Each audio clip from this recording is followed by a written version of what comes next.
woeful in terms of some of the injuries and the people they've had to put in there. Look, Shannon McDonald isn't a Super League player for my money. They were missing Johnny Lomax. Mark Percival was out, and I thought he was back injured. It really fucked up my dream team. Lomax and Percival debut. Yeah. Did Percival not play outside of who played centre for on Swift's wing then? Some young lad I've never heard of. No, Kelvin Wellington played on the other wing. Well, it wasn't Mark Percival. With Owens outside him. It was the one with the shit haircut. Every Hull FC player ever. Yeah, well, he's got similar. Yeah, it was the St Owens one, the one that's not a winger, but we all reckon he is. Oh, Dawson, of course. Matty Dawson was in the centre. Yeah. Shit haircut. Yeah, good point. It is a bad three-quarter line, even though Adam Swift's back. What I didn't get is why, what's-his-face, Jordan Turner, was sat on the bench for most of the game, came on, had one carry, one try assist. Yeah.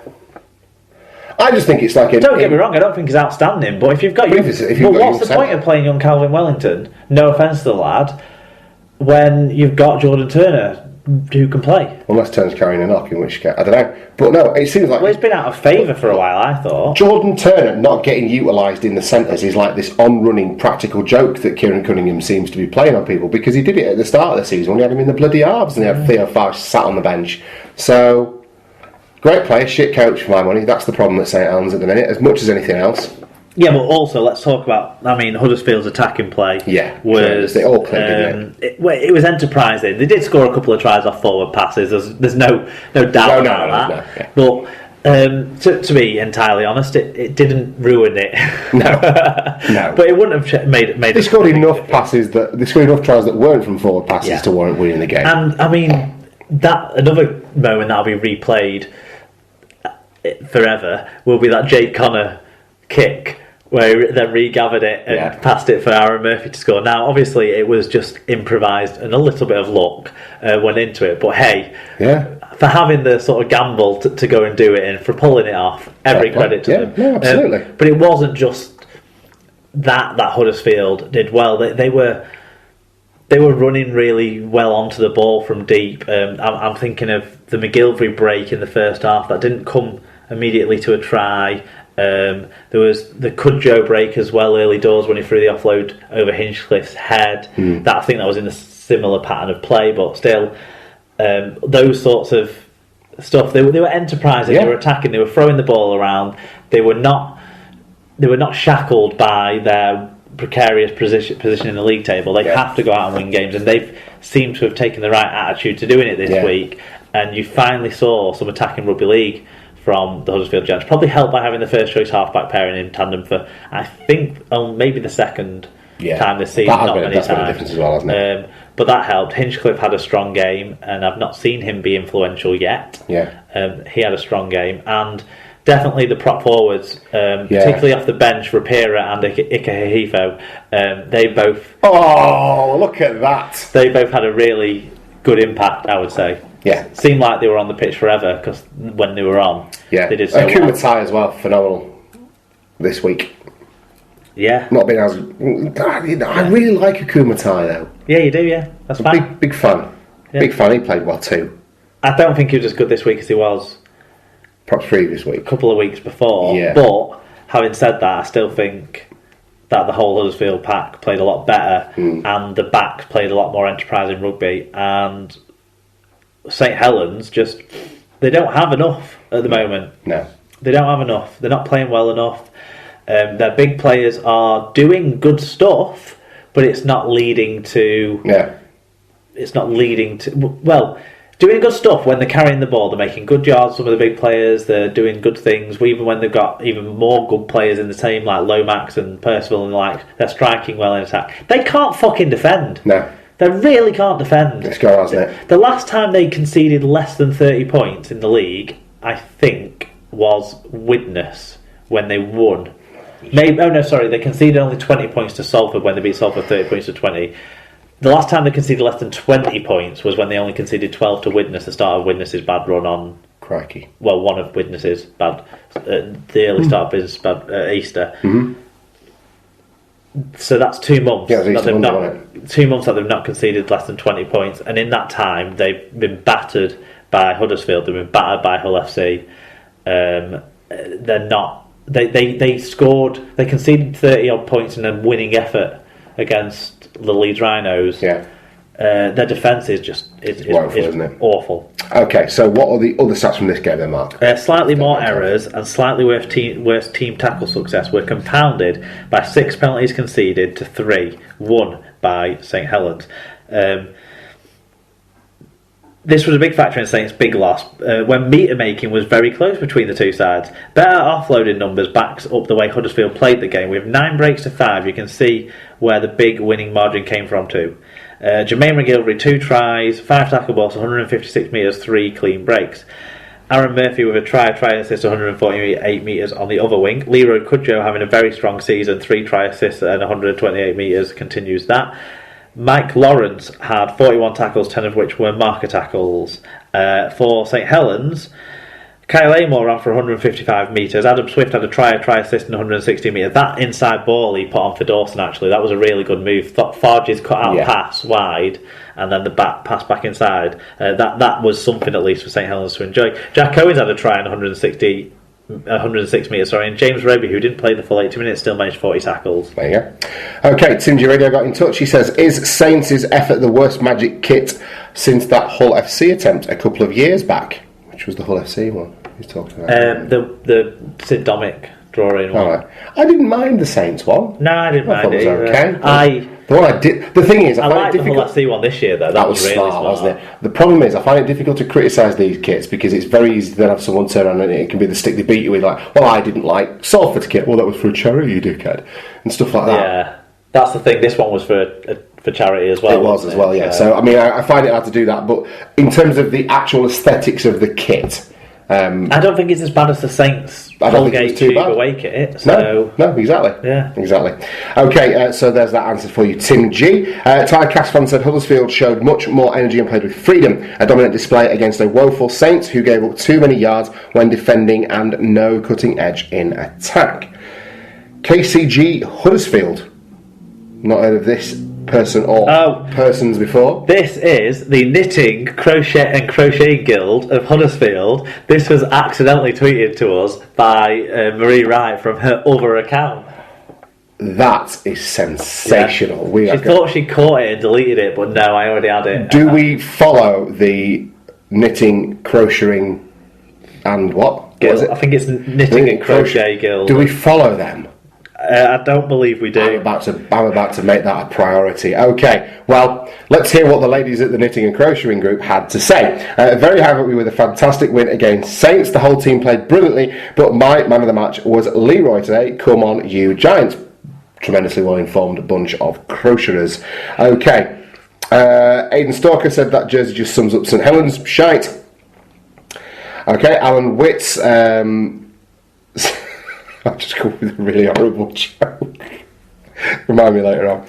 Alan Witts says, a great and much needed win for the Giants, some exciting play going forward and strong defence. If you forget the quick fire tries towards the end, the players seemed happier and confident, lucky with some calls going the Giants' way, but deservedly won the game. Ikaki Hifo looks a positive signing. Hashtag come on you Giants. It's fresh, he hadn't played for the Dragons all year. So. Yeah, got a bit of running here, hasn't he?